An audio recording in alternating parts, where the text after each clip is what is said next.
Hello, hello. Welcome back, everybody, to the Blitzburg Coach Podcast. I'm your host, K Freaking Mac. Back once again, talking about the Pittsburgh Steelers' recent performance against the New England Patriots in Week 3 of the NFL season. Turned out to be a 21-14 victory, quote-unquote victory, I'll call it, because personally, to me, this was not a good performance by the Pittsburgh Steelers whatsoever, offensively and defensively. They did their job to an extent. I'll get into that in a little bit, but the Steelers jump out to a very early 14-0 lead in the first quarter. I'm like, all right, let's go, man, let's go. All right. Derek Carmen had a big sack. He made his debut. I thought he looked good on limited snaps. Truck Clark should have had an early interception, dropped it. Defense was looking good, stopping the run. Offense was converting, making points, big plays. Jalen Warren got plenty of touches. Offense was doing stuff.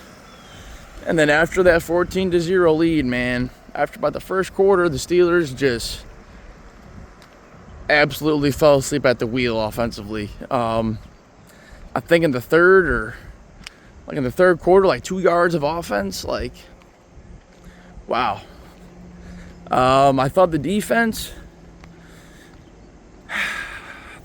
won this game, but they sure as fuck didn't help make it easy. Because the Patriots just drove up and down the field through the air. The Patriots could not run the ball whatsoever. I will say, the Steelers' run defense this past Sunday was a lot better. I think the Patriots had 25 attempts for 78 yards or 80 yards. That's pretty good. That's what we like to see.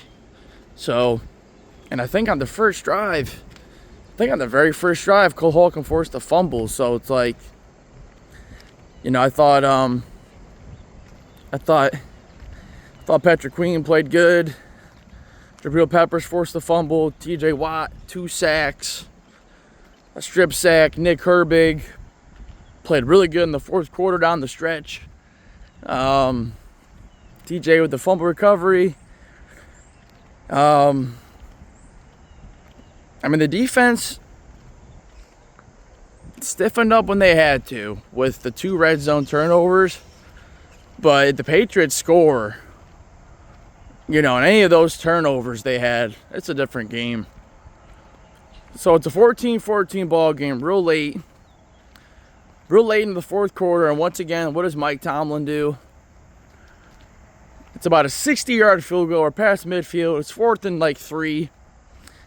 Instead of a 60-yard field goal to take the lead, right, 17-14, with, one of the best kickers in the league, let alone of all time, he punts the fucking ball, dude. Really? Why? Boswell was ready to go on the fucking field and kick a field goal. Now, I'm not going to complain because we won this game, right? But I just think it's like, did we really win this game, or did the Patriots lose this game? Did they give this game to us? Kind of seems like it to me. The Drake Bay interception in the red zone was insane.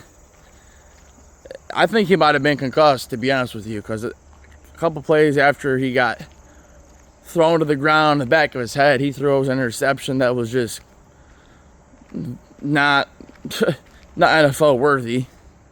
But eventually, it's still a tie ball game late, 14-14. The Steelers get another takeaway.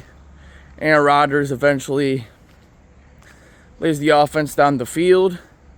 Finishes it off with a Calvin Austin touchdown. Really good throw. Really good play by Calvin Austin. Just kind of a back shoulder kind of throw. And we go up 21-14 with about 2 minutes to go. Defense puts the clamps on. It's a 4th and 3 pass play. Defense finally stands up after allowing 4 of 4, right? Up to that point, the Patriots had gone for it on 4th down 4 times, even as far as going for it on their own 18-yard line early in the fucking game. You tell me, would Mike Tomlin ever do something like that? Fuck no. Fuck no. So to me, man, the defense, you know, people are going to look at it and say they played good, right? I mean, they made plays. They had to make those takeaways. They had to. They had to. Especially the 2 red zone ones. When you're down in the red zone, I mean, you're talking a 14. That's potentially a 14-point swing right there. But they still couldn't stop the Patriots on 3rd and long. They still couldn't stop them on 4th down. And the offense barely had 200 yards of offense. Hardly no plays across the middle of the field. Where are the tight ends at? Where's Darnell Washington? I know we got a flag with him in the red zone. John New barely even gave him the ball. Pat Freiermuth barely got the ball. DK Metcalf got a touchdown. I guess that was cool. I mean, but it's like 30 yards. The fuck we paying him all this money for? And that was without Christian Gonzalez, one of their best corners. Like, why don't we exploit matchups? Why do we have to play this fucking game of we're going to keep it small, we're going to keep it vanilla, keep it a 1-score game, and then we'll find a way to win in the end? Why is that Mike Tomlin's mantra? Because this isn't sustainable. I know, like, I mean, it is sustainable to beat these mid-tier teams, but if we actually really want to be a team, we got to play fucking more aggressive, dude. I mean, especially on these 4th downs. Like, we saw it last week with the Seahawks, punting it past midfield when we should have fucking went for it. We saw it against the Patriots when we could have probably kicked a field goal, or at least, why not at least give Boz a try at it? I know 60 yards is far, but fuck it. We saw him make it against the Jets week 1. It wasn't like it was bad weather in New England. Why are we not trying it to get us a fucking lead? Why? Because you're afraid he's going to miss it and then the defense is a short field? The defense was coming onto the field anyways, and the punt sucked. The punt fucking sucked. I just don't understand, why can't we play consistent? Like, the first quarter was looking good. I was like, man, this actually might be a fucking easy game. No. But I think Chuck Clark was such a weak link, dude, on Sunday. I mean, I know he had a turnover, but they picked on him so much. Fucking wherever he was, Hunter Henry was getting the ball, or fucking Matt Collins in the fucking middle of the field, like. And then that touchdown, dude, they allowed real late. I think they tied the score with fucking Hunter Henry right up the middle of the field. Did the Steelers just not know what the middle of the field is? Like, do we not know what that is? Like, I really am concerned about that. It's like Mike Vrabel even mentioned it, like, we know where they're going to be at defensively. And it's like, on 3rd and long, everybody so far this season just kind of knows where to go with the ball. Like, they know, hey, this is going to be a soft spot in their zone right here, and they're not going to stop it, and we can't stop 3rd and longs. That is a major concern for me. Like, we can't get off the field on 3rd and 10. It could be 3rd and fucking 30, and I don't think we'll get off the field. Like, it's insane. This is insane to me.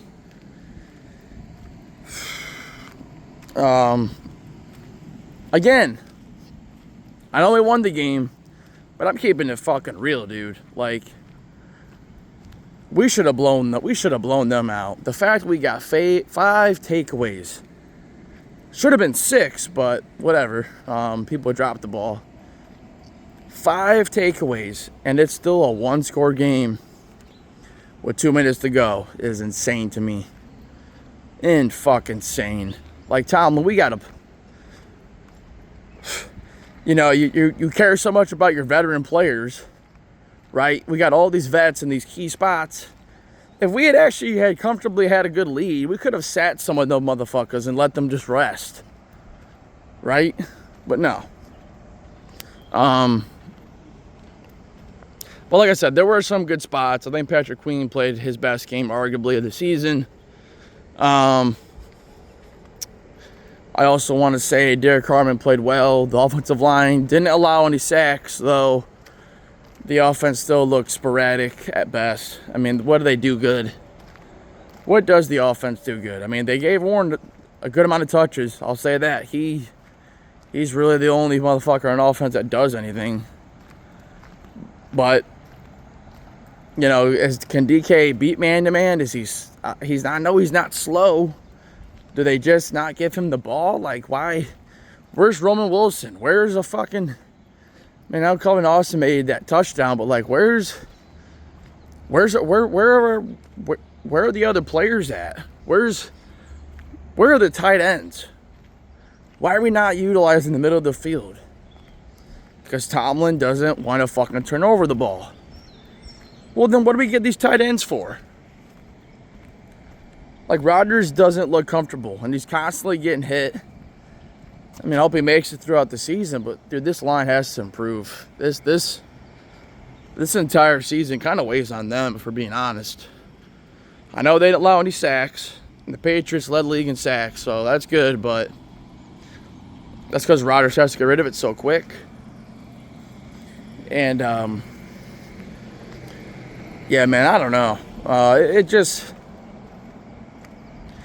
The Patriots outgained us again. I know we won the game, but that just wasn't a good win, man. I know you got to stack them early in September, right? Stack them early. I will never complain about a win. Believe me, I was hyped. I was big cool with it, but I was like, dude, we got to play better. I mean, the Steelers are 2-1, but very well could be 0-3 at this point to the season. Like, but then again, we could be 3-0 if that Seahawks game fucking goes differently. Caleb Johnson knows what a kickoff return is. So we could play ifs this and ifs that, but the fact of the matter is they're 2-1. We still have injuries on defense, and we were waiting for some players to get back because, Chuck Clark ain't it. I mean, I thought Jabril Peppers played good. He was actually starting safety in our base defense. And they massively reduced Juan Thornhill's snaps for whatever reason. But, Brandon Echols, I think, made some plays. I think he definitely, he's definitely carved out a little nice role since JPJ went out. And that's another guy we need, man. I need to see what this defense is going to look like when we have JPJ, Deshaun Elliott back. Some of those guys, especially the secondary, because I feel like that is going to change things. Maybe then we're starting to play some soft zone. I don't doubt that.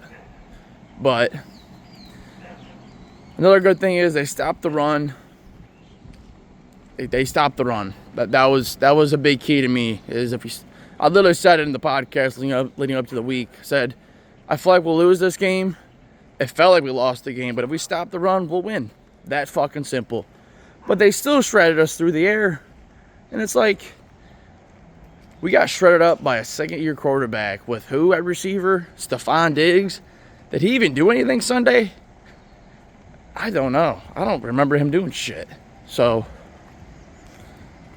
I don't know, man. I'm just saying, this Steeler, we're going to learn a lot about this Steeler team when we go to Ireland next Sunday, this Sunday. I'm not going to talk about that game too much, but Minnesota's a legit football team. Kevin O'Connell's a legit coach. Brian Flores, their defensive coordinator, a legit D coordinator. Mind you, we should have fucking kept him, but Tomlin's got to be the guy who's always right in the room. Nobody can fucking dare question him. It's his way or nobody's fucking way. And that's just what's so ignorant. It's like he wants to win his way. He wanted to win that game Sunday like that. Best fucking believe it. And as long as we have Mike Tomlin, I don't know that we'll ever blow out anybody again. Like, I know there were some games last year we fucking... there you go. You guys hear that? Another person. I don't know that as long as we have him, I don't think we'll ever blow out anybody. Every game is like that, dude. It's like, dude, we're gonna just small ball vanilla it. So you know what else I'm also sick of? The second and long run plays. 2nd and 10 and we run the ball.